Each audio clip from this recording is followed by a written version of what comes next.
अस्सलाम वालेकुम। यहाँ पर तो ये ठंडा मौसम हमारी जान छोड़ने का नाम ही नहीं ले रहा था। बीच में इतना अच्छा मौसम हो गया था और यहाँ पर अब फिर से स्नो पड़ रही थी, ठंड आ गई थी, बारिशें होने वाली थी ख़ैर बड़ा ही मूड ऑफ होता है जब इस तरह का मौसम होता है। शाम का टाइम था, सोचा कि सबसे पहले कुक टॉप साफ़ करते हैं क्योंकि ये भी काफ़ी गंदा हुआ हुआ था और उसके बाद कुकिंग स्टार्ट करने वाले थे मैं और मेरी बहन। बहन ने बनाने थे आज ज़बरदस्त किस्म के चपली नहीं सॉरी कौन से कबाब थे, सीख कबाब थे, यस।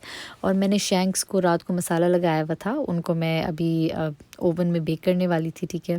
तकरीबन 3 घंटे तक मैंने उनको ओवन में रखा था और साथ में यहाँ पे चावलों को भी मैंने भिगोया हुआ था, ठीक है। आज मेरी बहन की थी बर्थडे, ठीक है, और ये हमारे लिए बड़ा स्पेशल सीन था। तो मैंने सोचा कि चलो ज़बरदस्त किस्म का मेन्यू होना चाहिए अफ्तारी में, इस तरह से अच्छे से अफ्तारी करके सेलिब्रेट कर सकते हैं हम ऑफ कोर्स, क्योंकि रमज़ान चल रहा था माशाल्लाह से। वक्त गुजरने का पता ही नहीं लगता। एक टाइम था कि सारे बहन भाई इकट्ठे अम्मी अबू के घर में हुआ करते थे, अफ्तारी सहरी। अब यकीन करें, मैं कहती हूँ मैं बहुत लकी हूँ कि मेरी बहन और मैं एक ही घर में माशाल्लाह से, वो भी परदेस में। लेकिन बड़ा मुश्किल होता है, कहाँ पैदा होते हैं, कहाँ बड़े होते हैं और फिर कहाँ आ जाते हैं। अब तो लिटरली सालों गुजर जाते हैं अपनों की शक्लें देखे हुए।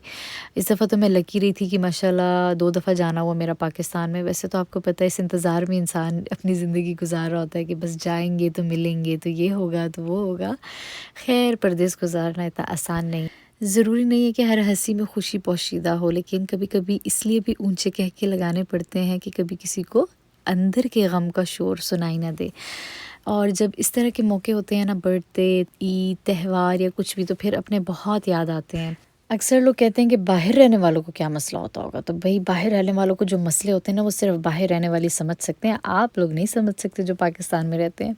ख़ैर पिछले दिन की बहुत सारी चीज़ें बची हुई थी, वो भी मैंने टेबल पे लगा दी, जैसे कि दही भल्ला, चाट हो गई, हमने साथ में फ़िश फ्राई की थी और साथ में पेस्ट्रीज़ भी हमने रख दी। तो ख़ैर बड़ा ही मज़े का इफ्तार डिनर हुआ, बहुत एन्जॉय किया सब ने। और मेरी बहन ने बड़ा मज़े का एक डिफरेंट सा कोकोनट ड्रिंक बनाया था। आजकल वो बड़े मज़े-मज़े की नई-नई चीज़ें ट्राई कर रही है। अब लेती हूँ इजाज़त, अपना ख़्याल रखें, अल्लाह हाफ़िज़।